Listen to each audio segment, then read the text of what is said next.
Ladies and gentlemen, welcome back to the Ironworker Gaming channel for another Destiny 2 5-minute exotic armor review, where we'll be taking a look at Geomag Stabilizers, the Warlock exotic boots, by request of Ghostboy. This exotic arrived in Destiny 2 with the launch of Forsaken, and were stuck to my Warlock's feet for a good long while after I obtained them, largely due to the fact that these boots paired directly with the newly introduced Attunement of Control skill tree for the Stormcaller Warlock. If at any point during this video you feel it's worthy of your support, liking and subscribing both go a long way in helping this channel grow and helping this video reach more people. But not only did we get a new skill tree in Forsaken, we got a new super in the form of Chaos Reach, and this thing used to be awesome. And I mean really, it still is. I mean, who doesn't want to shoot a beam of concentrated electricity out of their palm? But if you were using the super on PC at release, you probably remember that the damage output from this super was busted. But busted in a good way if you ask any Warlock. You see, Bungie made a little whoopsie and tied the damage ticks to the frame rate. So if you were on PC and pushing like 120 frames,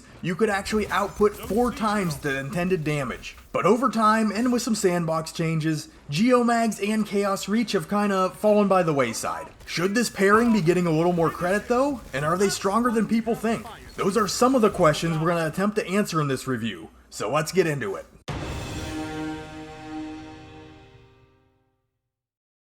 Alright, as I said earlier, Geomag Stabilizers pair with one super and one super only, that being Chaos Reach of the Middle Tree Stormcaller. The exotic perk is close enough. When Chaos Reach's super energy is almost full, sprinting tops it off. Damaging enemies with Chaos Reach extends its duration. So this begs for a couple questions to be answered. 1. How close to full does the super meter need to be before it can get topped off? 2. How much more frequently can we have our super up? 3. How much additional damage will Geomag Stabilizers allow Chaos Reach to do? And 4. Will this rival the damage output of Nova Bomb? So taking it from the top and testing this at tier 4 intellect. Your super meter is going to need to be like 13/16 of the way full for Geomags to kick in and top off your super energy. Then as you can see, the super meter fills up in only a few moments. This is shaving roughly 52 seconds off of the super cooldown. A little additional trick though, if you're dealing damage with your Chaos Reach as the super runs out, you may see a little bump to the beginning of your super meter. If you do get this bump, you can reduce your cooldown time by another 20 seconds. So this is possibly improving the super cooldown by 1 minute and 12 seconds. As for the additional damage output, on this Ogre, Chaos Reach is doing 3,143 points of damage per tick. I watched this footage back frame by frame and counted 26 ticks of damage without Geomag Stabilizers. This is probably going to be plus or minus a damage tick or two because my eyes are old. But this would give us a total of 81,718 points of damage from one super cast. With Geomag Stabilizers equipped, you can see that as we maintain damage on the Ogre, every so often the super meter pulses back up. Here I was able to count 40 damage ticks at the same 3,143 points of damage. This totaled up to 125,720 points of damage. This is approximately a 53% damage increase, doing 44,000 more points of damage.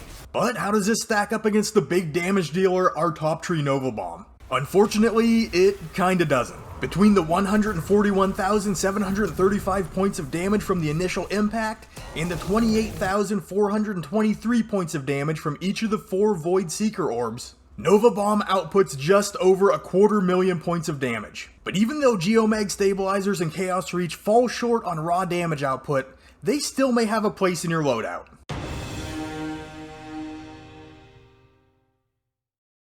So I generally lump most supers in the game into 3 categories: support supers, crowd control supers, and damage supers. A few of them have the ability to break the mold and pull double duty though. I've always felt like Chaos Reach was a solid option for bridging the gap between damage and crowd control. Because if we're using Geomag Stabilizers, we are seeing an overall reduction in our super cooldown. And pairing that with the fact that this super can be cancelled mid-cast to conserve energy, you have the ability to use Chaos Reach much more liberally. A lot of times in general PvE activities, I found myself holding my super for quite a while, just to ensure that I have it when I really need it. With Chaos Reach and Geomag Stabilizers though, I have no reservations about burning it on a pack of ads with some majors sprinkled in there, simply because I know I'm gonna have it back shortly. And this pairing really does do a great job at crowd control. It has a long duration at an unlimited range, and it over-penetrates targets. So if enemies are all lined up, it's gonna wipe out the whole stack of them. Plus, due to the long duration of the super and the range, you can sweep out a whole room of enemy targets who aren't necessarily in close proximity proximity to each other. When it comes to single target damage though, we are falling a little bit short with Chaos Reach, even with Geomags on. But I've always been okay with this because I figured this is the trade-off for the added utility.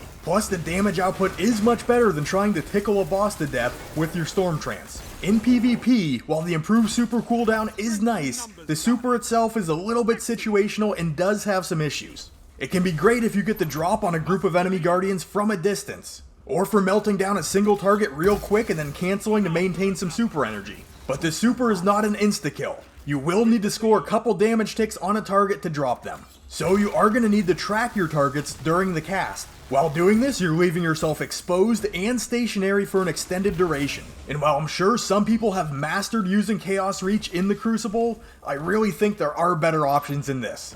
Plus, extending that super duration with Geomags is not really applicable in PvP, since you aren't sustaining enough damage in a single cast to lengthen out that super all that much. So while in PvE activities, using Chaos Reach and Geomag Stabilizers together are almost a necessity. But in PvP, if you want to use Middle Tree Stormcaller, maybe running an exotic that boosts your effectiveness in a different avenue would probably be the better bet. So when choosing to run Geomag Stabilizers and Chaos Reach over something else, the question boils down to, do you want damage or do you want utility? Or I suppose you could look at it from the perspective of, how do you like to play Destiny and what are you trying to accomplish? So while this pairing is not a top tier damage dealer, in the PvE side of the game, I feel like it still can have a place. And with that, please remember to leave this video a like if you did enjoy it, and subscribe to the Ironworker Gaming channel to see more content similar to this. Feel free to comment down below because I always love hearing your take on the subject matter. And I would like to sincerely thank you for taking the time out of your day to check out this armor review. You guys are awesome, and I will catch you on the next one.